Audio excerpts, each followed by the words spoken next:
Assalamu alaikum wa rahmatullah.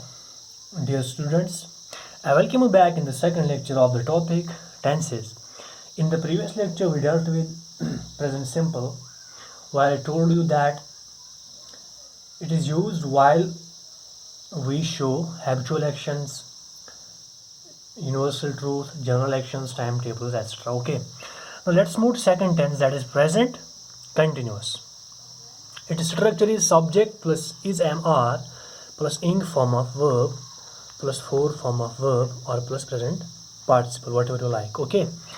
Now here are our subjects or our pronouns I, we, you, he, she, they. Okay, as we dealt in present simple. Now let's see that which pronoun will take is, which one will take am, and which one will take are. You got it? So remember that am is only used with I, first person singular. So it is I am. Now let's leave am here. Now there are two verbs, two helping verbs, is and are. So remember that is always used with third person singulars. Is used with third person singulars. So let's find out बेटा इन pronouns में third person singular कौन कौन है. It is he and she. तो he is, she is. ठीक है. अब जो बाकी रह गए are is used with, अगर are का हम जिक्र करेंगे it is used with plurals. It is used with plurals. For example, इसका मतलब ये है I के साथ am आएगा, he and she के साथ is आएगा, जो बाकी pronouns हैं उनके साथ are आएगा. We are, you are, they are. What? For example, let's take a word write. Okay, so what is the form of write? It is writing, present participle. Okay, so I am writing, we are writing, you are writing, he is writing, she is writing, they are writing. You got it? तो बेटा जब भी हम present continuous को translate करते हैं उर्दू में तो क्या मीनिंग आएगी यहाँ पे. मैं लिख रहा या मैं लिख रही हूँ. अकॉर्डिंगली हम लिख रहे हैं, तुम या आप लिख रहे हो, वो लिख रहा है, वो लिख रही है, वो लिख रहे हैं. Okay. Now it is the structure of present continuous, and below the structure we have just dealt with pronouns. How can we use these helping verbs with them? So let's first move towards what do we mean by present continuous. तो present तो आपको clear ही है. Continuous means in progress. That is why it is known as present continuous. आप बेटा ऐसे याद रखेंगे that present continuous जो है it shows an action, it shows an action going on at the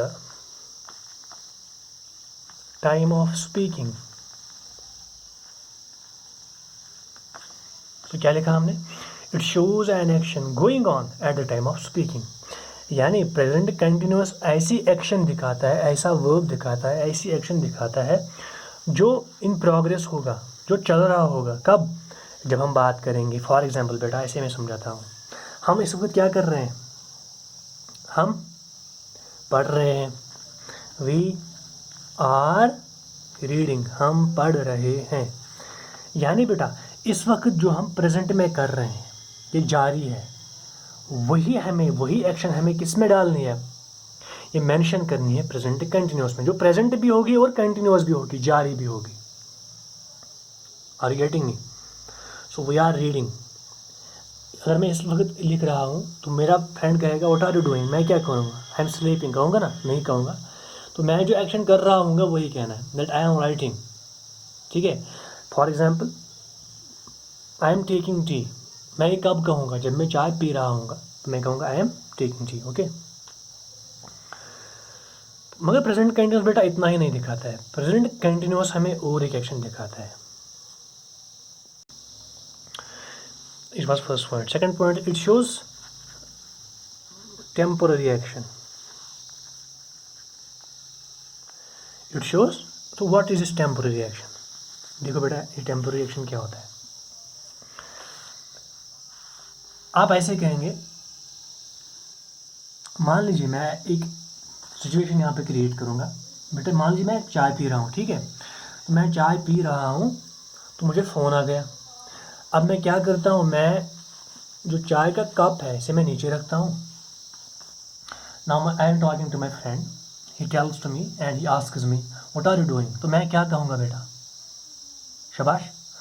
क्या मैं इसे कहूँगा I am talking to you, या मैं उसे कहूँगा आई एम टेकिंग टी, हालांकि कप नीचे है। तो बेटा मैं कहूँगा आई एम टेकिंग टी, क्यों? हाँ, इट इज़ ट्रू दैट मैं इस वक्त चाय नहीं पी रहा हूँ, कप नीचे है, मेरे हाथ में नहीं है, ठीक है, कप नीचे है, बल्कि मेरे हाथ में इस वक्त फ़ोन है, मैं बात कर रहा हूँ फ्रेंड से। मगर क्योंकि मैंने अभी जो ये एक्शन है, जो चाय है, मैंने अभी ये ख़त्म नहीं की है। It means that whenever we have intention to complete the action but it is still in progress, it is also present continuous, उसी को हम कहेंगे टेम्पोररी एक्शन। यानी ये टेम्पोररी एक्शन है। ये एक्शन जो है बेटा टेम्पोररी, मैंने अभी इसको पास किया है। यानी जब हम किसी काम में पास करेंगे, क्या करेंगे, पास करेंगे, फिर वो कंटिन्यू करेंगे, रिज्यूम करेंगे, उसे भी हम प्रेजेंट कंटिन्यूअस कहते हैं। जैसे what are you doing, I am preparing for my T2 examination, I am preparing. हालांकि आप अपने फ्रेंड से मिलते हैं, मार्केट में मिलते हैं, अरे आप क्या करो यार, मैं प्रिपरेशन कर रहा हूँ, हालांकि वो इस वक्त आपके सामने होता है, मार्केट में होता है। इसका मतलब ये है, फॉर एग्जांपल अगर उसको 10 लेसन प्रिपेयर करने, उसने भी 5 या 6 से किए हैं, तो it is still in progress, इसको हम कहेंगे टेम्पोररी एक्शन। तो और भी ये कुछ दिखाता है, इंशाल्लाह you will read in higher classes. बस इस वक्त आप इतना ही याद रखेंगे, that present continuous shows an action that is going on at the time of speaking and it shows temporary action, okay. And this is the format and you will make you one drill by yourself. किसी भी verb को आप लेंगे तो you will make a drill on smile by yourself, अपने रात पे उसको ट्रांसलेट भी करना है, ठीक है। तो बस दिमाग में रखना है कौन सा प्रोनाउन कौन सा हेल्पिंग वर्ब किस प्रोनाउन के साथ यूज होगा, okay. So let's move to next tense and it is going to be present perfect, okay, and its structure is subject plus have, has plus third form of verb, are you getting me,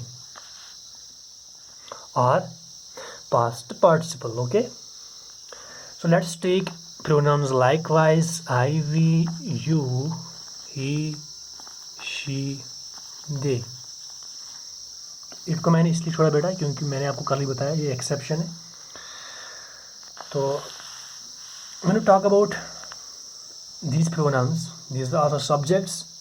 अब हमारे पास बेटा 2 option है, अब हमें देखना है have किसके साथ आएगा और हैज़ किसके साथ आएगा। तो इसके लिए रूल बेटा ये है that has is used with third person singulars. Has जो है बेटा ये थर्ड पर्सन सिंगुलर्स के साथ यूज़ होता है, जैसे ही हैज़, शी हैज़। तो हिंट के लिए अगर आप भूल जाएंगे, आप याद रखेंगे बेटा कि हैव और हैज़ में से एस किस वर्ड में आता है। हैव में एस आता है, नहीं आता है। हैज़ में एस आता है, हाँ आता है। एस और ई एस कहाँ पे हमने ऐड किया था, ही और शी के साथ। तो ये एक हिंट है यहाँ पे। तो मगर रूल ये नहीं है, रूल ये है कि थर्ड पर्सन सिंगुलर्स के साथ हैज़ आता है। तो बाकी जो प्रोनाउंस हैं थर्ड पर्सन सिंगुलर के बगैर, आई जो है इसके साथ भी हैव आएगा, I have, we have, you have, they have, okay, are you getting me? तो इट के साथ भी हैज़ ही आएगा, याद रखिए, क्योंकि जो ही और शी के साथ आएगा वही इट के साथ भी आएगा। हाँ,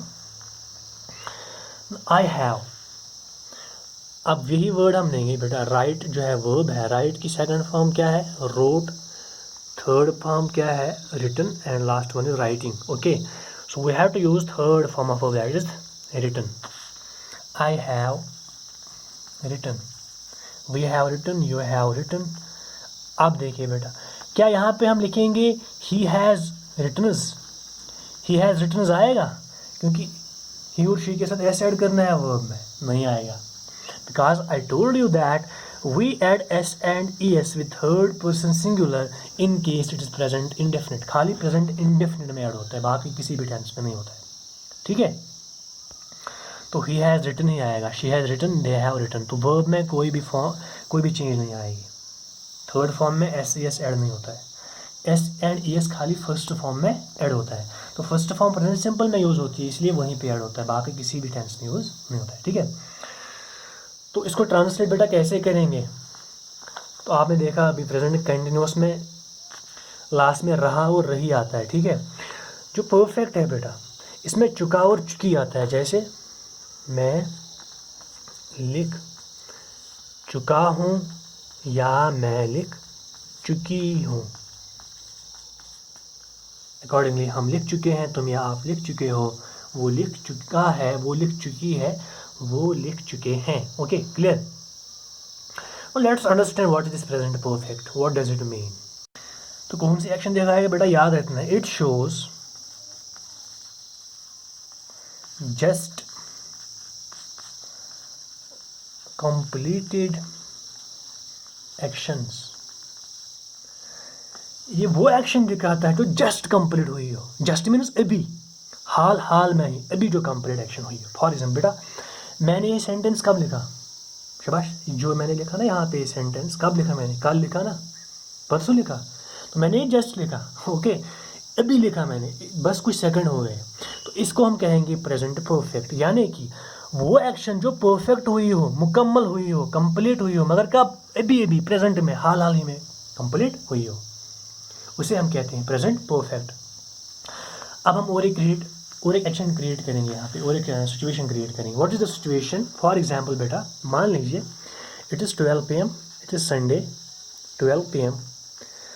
तो यह है your lunch at your home. आपने लंच किया, अब आप अपने फ्रेंड के घर जाते हो, तो वो भी खाना खा रहे होते हैं. तो वो आपको कहते हैं कि अरे यार आप मौके पे ही आ गए, टाइम पे ही आ गए, चलो खाना खाओ.